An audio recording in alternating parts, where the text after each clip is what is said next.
Welcome to Peninsula Seniors Out and About. Today we're at the Western Museum of Flight in Torrance. Let's go see what Cindy has for us today.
I'm here with Rob Berg.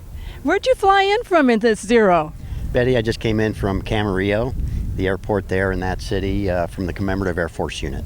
So that's where the Zero is based? That's correct. Oh, wow. We have about 12 airplanes, different airplanes, primarily World War II vintage, and this is one of them. Oh, wow. How did you get into flying the Zero? Can you tell us a little bit about your background? Sure. I was able to fly F-16s in the Air Force, so I built up a lot of time there. And through the air show business, I got to befriend and get associated with the group at Camarillo. I also bought into a T-6 after I retired from the military, and I built up time in warbirds with radial engines and tail draggers. And one thing led to the next, and I went through the checkout program. Extremely fortunate, and now here I am with this beauty behind me. Can you tell us how the Zero compares to some of the other World War II warbirds? Betty, this is the only World War II fighter that I currently fly. I'm hoping to get into some of the other airplanes we have at the museum here shortly. But what I understand, as far as turning and climbing this airplane still from the beginning all the way through the end of the war was very tough for our aircraft to beat.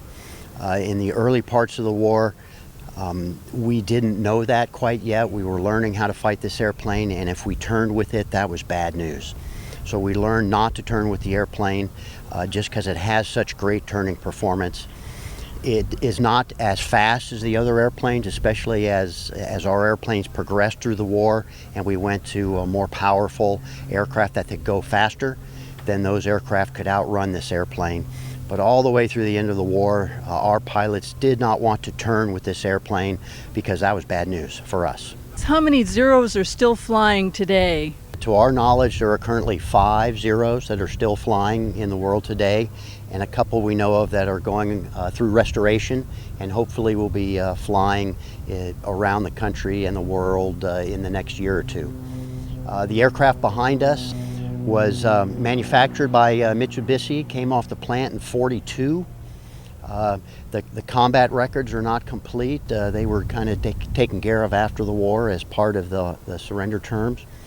But we know it was found at an abandoned airport, or airfield, Japanese airfield, in the New Guinea, in that area right there, and it was brought back to the United States in the early 90s with a couple other airplanes that were found abandoned in the jungles. Initially, some work was done at Santa Monica. Then the airplanes were sent over to Russia for restoration. They came back without engines. That was the direction of the owner at the time. So everything else was done in Russia. There are some instruments in the airplane that have Cyrillic written on it, so that's pretty interesting. After he came back to the States about in the mid-90s, our airplane went to Chino, to the fighter rebuilders there, and they put the engine on and did all the other things necessary to include the paperwork with the FAA to get it cleared to fly in the United States. And then it's been with us at the Camarillo Commemorative Air Force Unit ever since. How did Allied fighters learn how to successfully fight the Zero? As I mentioned earlier, what we didn't know at the start was how well this airplane could turn. So we would turn against it, and that didn't end up very well for us many times. So what we learned how to do was to keep our speed up, to not turn with them. We developed excellent tactics. That was primarily the Navy folks who were flying F-4F Wildcats at the time. So we developed really innovative and good two-ship and four-ship tactics to help deal with the airplane. And we learned to do hit-and-run type attacks to keep our airspeed up. Until we got into our later, more powerful aircraft, we did not go vertical with the airplane. So if the Zero pilot wanted to take the fight up into the vertical in our earlier airplanes, that was tough for us to keep up with it because it could climb so well. So we learned not to do that. Keep our speed up, dashing attacks, hit and run. This aircraft did not accelerate very well going downhill, where our heavier armored aircraft would. So we would run away from it, do a hit and run type attack, throwing some bullets out there to try and take care of it, and then run away and descend down to low altitudes, and we could run away from it. What is the crowd response as you fly this Zero into air shows? Betty, that's another part of why I feel so honored to fly this airplane. Not only to fly it and feel the nostalgia and the history of sitting in this cockpit and actually flying the airplane, especially if I'm in formation with some other World War II aircraft, but it's also the reaction I see from the crowds when I take it to an air show or to any kind of event where the general public gets to come out, maybe people who don't visit air shows much. But it's just an overwhelming response. It's true love for the airplanes, and I really feel a sense of gratitude from the people for us being able to keep it in the air and share this living treasure with them. Could we have a closer up look of the Zero, and can you talk about the design of the Zero? Absolutely, Betty. Let's get to it. All right, Betty, why don't we take a walk around this airplane. We'll talk a little bit about the design, a little bit about the performance, a little bit about the restoration, and also a little bit about the particulars of the airplane and how it was able to do what it did so well. So hopefully you can see from here where the landing gear is very widely spaced apart. But as the pilot, what I really like about that wide spread there is the very stable performance and characteristics that it has on the ground, both in takeoff and in landing. Once you put this thing on the ground, it really wants to go straight, and a lot of that's influenced by this nice, wide, tall landing gear. If we move in a little bit closer, I want to point out this is the original landing gear that they found that was still on the airplane from the 40s. So this was very little had to be done in the restoration of these landing gear. They were as is as it came off the plant in 42. The markings here, this yellow was painted on the airplane to help the pilots identify each other. A lot of times some of these airplanes, if you weren't super close to them, looked the same based on the aspect that you were looking at them. Well, this was a feature, a color feature in the air that might help a pilot know, hey, that's another Zero, he's a friendly, so I'm not gonna tear into him. Also, here's, this aircraft was armed with two, one in each wing, 20mm cannons. If you can, Betty, if you can move up a little bit to the top of the cowling, you can see the holes up top there. There were two, one on each side of the cowling, 7.7mm machine guns up in there. So a 7.7mm is about our .30 caliber. This 20mm would have equated to about an .80 caliber. So especially earlier in the war, this was heavy metal. This was a large and high-powered ordnance. All right, Betty, to talk a little bit about some of the design features of this, and by design, I, no kidding, mean the Mitsubishi engineers and their challenge to meet the requirements of the Japanese Navy set out for them. And the two big ones there were very long range requirements, especially for a single seat fighter, and then extreme maneuverability. Well, to meet those requirements, they had to cut weight everywhere. Cut weight, cut weight, cut weight. And one of the things they did to do that was this Dura aluminum, which is still a standard in the aircraft industry today. Well, they came up with that to help them with those requirements. So the aluminum all over the airplane is extremely thin aluminum. This is a pretty unique feature of this airplane. This is an A6M3, so a third model, if you will, of the airplane here. And they decided on this one to take advantage of this approximately 2 feet on each wingtip, and they put in this wing fold mechanism. Again, this was a Japanese Navy aircraft, so it lived and fought off of an aircraft carrier where space is at a premium. And they figured this roughly 4 feet total with the wingtip bends on each side would give them roughly space for another aircraft for every 10 to 11 aircraft they put on there. They couldn't break the wing, if you will, and fold it in any closer, which would have given them more space, because that would have added weight. All of the hydraulic actuators and mechanisms needed to break the wing further in towards the fuselage would have added weight to the aircraft, and they didn't want to do that. Here's another real interesting design feature, Betty. If you can see this really long aileron right here, this did two main things in addition to the other design features of the airplane. One good, one bad. The good part was, with such a long aileron here, it gave the great maneuverability this aircraft had at what we would call slower speeds. So up to about 200 knots, this thing could turn, and it would outturn most of our fighters all the way up to the end of the war. The bad part, because it deflects so much air when you move this, once this airplane got going faster, it reduced its ability to turn tightly. And we took advantage of that later in the war when we figured that out. By getting and staying fast and turning, the Zero could not stay up with our airplanes. All right, Betty, here's a real good place where you can illustrate that real thin aluminum used on this airplane. This big red rectangle here directly below it is where the flap is. So the flap extends down below the aircraft here, and then there isn't the supporting wing structure that you see in the rest of the wing. And based on that real thin aluminum, this is a no step area, because you could possibly go right through the aluminum. Illustrates really how thin that aluminum was to get the lightweight needed to meet the Navy requirements. Here is the classic meatball of aviation lore and World War II history.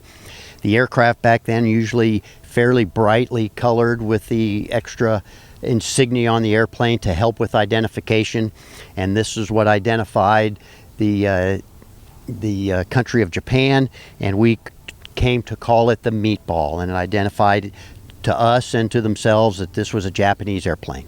This is pretty interesting here. This is the identification that was put on the aircraft by the manufacturer, Mitsubishi, and the Japanese Navy to identify this particular airplane with its serial number, and then the manufacturer and the model number. And if you can see, A6M3. I've mentioned several times that this is a Japanese Navy airplane, and it did live and fight off of an aircraft carrier. I'm going to show something that's kind of difficult to see, but if you can follow my hand in here, you can see the bottom of the hook. It's secured up into the airplane for flight, or any time it wouldn't be needed to catch that wire when it was coming back to land on the aircraft carrier. What I'm touching with my finger here, that's the bottom of the hook, and when the pilot selected it, this hook would come down and extend down from the bottom of the fuselage, so that when he came in to land on a carrier, he would catch the wire in this hook, and that would arrest the aircraft and bring it to a stop. Betty, we're back here at the very tail of the airplane by the rudder. If you remember, just a little bit ago, we looked at the placard that was inscribed on the side of the airplane with its serial number. You know, that would have been the contractual kind of number between the manufacturer, Mitsubishi, and the Navy. Well, this, once the airplane gets into an active unit, a group or squadron or flight, these would have been markings that that unit would have put on it. The blue stripes would have been some kind of identifier either for the group or the squadron, perhaps even an individual like a squadron commander. And then the Navy, the Japanese Navy, would have put on its own individual aircraft marking, not the serial number, but an aircraft number, and that's what the X133 that we see on this airplane identifies. All right, Betty, we're kind of back where we started. We started here and kind of walked around the left side of the airplane all the way back to the tail. Well, the right side would have been just the same. But now we're back here with the engine, and I want to talk about it. A lot of people ask about this engine. This is a Pratt & Whitney. It's an 1830 engine, the same engine you'd find on a DC-3 or C-47. At the time that the Japanese were gearing up, and in the early part of World War II, they had license-built agreements with McDonnell Douglas to build the DC-3, with Pratt & Whitney to build this engine, and even Hamilton Standard to build the prop. So what they did as they were designing the Zero here, remember how many times I've mentioned they wanted less weight. They really had to cut weight and cut weight. So what they did was they reverse engineered the Pratt & Whitney 1830, Nakajima did, into the Sakai engine that they ended up putting on the Zero. It was a little bit narrower in circumference. It was a little bit lighter. It had just a little bit fewer horsepower than this. But that is why when this aircraft was restored, the decision was made to put Pratt & Whitney's on it, because they were so similar in size and performance, and also because current day there's just a little more knowledge, spare parts, being able to maintain a Pratt than a Nakajima engine. All right, Betty, we're up on top of the wing here, and I'd like to show you inside the cockpit of this beauty. Well, first we'll kind of start right here. Obviously the stick that makes this thing go. On it, this is a restoration edition. That's for smoke oil. Looks good at air shows. And this is hydraulic. So we push that button right there, and that energizes the hydraulic system. It's an electrical hydraulic pump for gear and flaps. Starting back here, this is real interesting, I think, and we use terms like ergonomics and human factors in the design of our airplanes today. Well, this is the flap switch. And it'll be hard for you to see, but that's the tip, so that black, that's the landing gear handle, and this is the flap switch. Okay, so that actuates the flaps. As you notice, they're on the right side of the cockpit. So on takeoff, the pilot has to take his right hand off the control stick, fly with the left hand to get his right hand down off just outside his right leg, and actuate the gear and or flap handles. So that's not the ergonomically best setup, but that's the way they made it. We talked about the restoration of this aircraft. Came out of the jungles, initially started here in Santa Monica, but then sent over to Russia for restoration. Well, back in the early part of the war, the Japanese didn't have radios in their airplane. They were using Morse code. But you can see the Russian language, I think that's Cyrillic right there, on this Morse code piece of equipment right here. This would have been radios up here. We also talked earlier, remember, there were 20mm cannons in the wing and 7.7 millimeter machine guns mounted on top of the engine that fired through synchronized spinning of the propeller. Well, the breech of those machine guns extends all the way back here into the cockpit. You can even see the cocking lever where the pilot had to manually cock his machine guns before he was to fire them. Over here, these instruments are primarily your engine instruments. Betty, if you can zoom in, as an example, you can still see the original Japanese marking on the instrument panel for these instruments. And in many cases, like right here, we've had to paint on there in English what the instrument means. So fuel pressure, oil temp, because, and we're proud of this, the original markings are still the Japanese ones.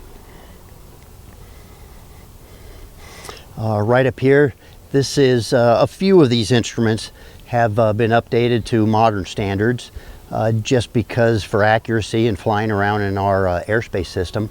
But obviously we needed to put in some modern radios just to communicate and be safe. This GPS here, I'll point out, this was produced in 1947, so it missed the war by just a couple years. Snicker, snicker. All right, over on the left side of the cockpit, more performance indicators. So here's your airspeed and your altitude, and then getting this thing started. Here's the left-hand machine gun as it extends with the cocking lever right there. So now we're on the left side of the front console up against the fuselage, the throttle quadrant here. propeller mixture. This is real interesting. Here, this little switch right here is what I talked about earlier.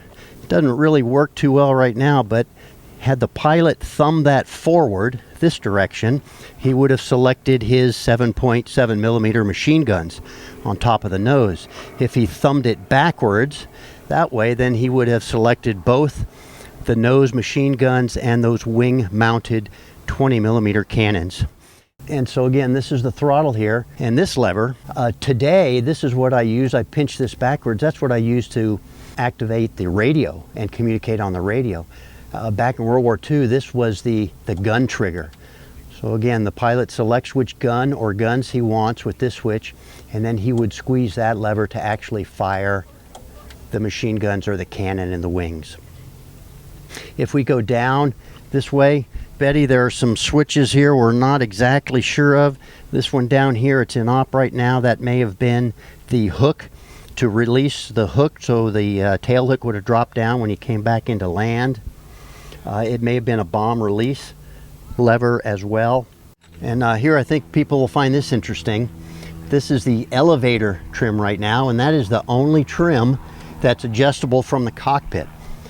From inside the cockpit, the pilot cannot adjust rudder trim or aileron trim. So all he can do is use this little wheel here, and notice the bicycle chain that goes back into the fuselage and then connects to wires, and that is to adjust the trim on the elevator. Okay, this little knob right here, which is on the inboard closest to the pilot, was a bomb release lever right here. We have it safety wired. Obviously we're not dropping bombs off the airplane at air shows. That would be realistic though, wouldn't it? So it's safety wired to the back position. This was another one for bomb release, but what we use it for is the tail wheel lock and unlock. So when I move that lever forward, that locks the tail wheel in a streamlined configuration for retraction up into the fuselage. And then to help move the aircraft around on the ground, we unlock the tail wheel by sliding that thing back. Rob, thank you for flying in this aviation legend here for us to have a closer up look. You bet, Betty. I'm really honored to be able to fly this thing, and anytime I can take it somewhere, I'm just really happy to do that, to share it with the public.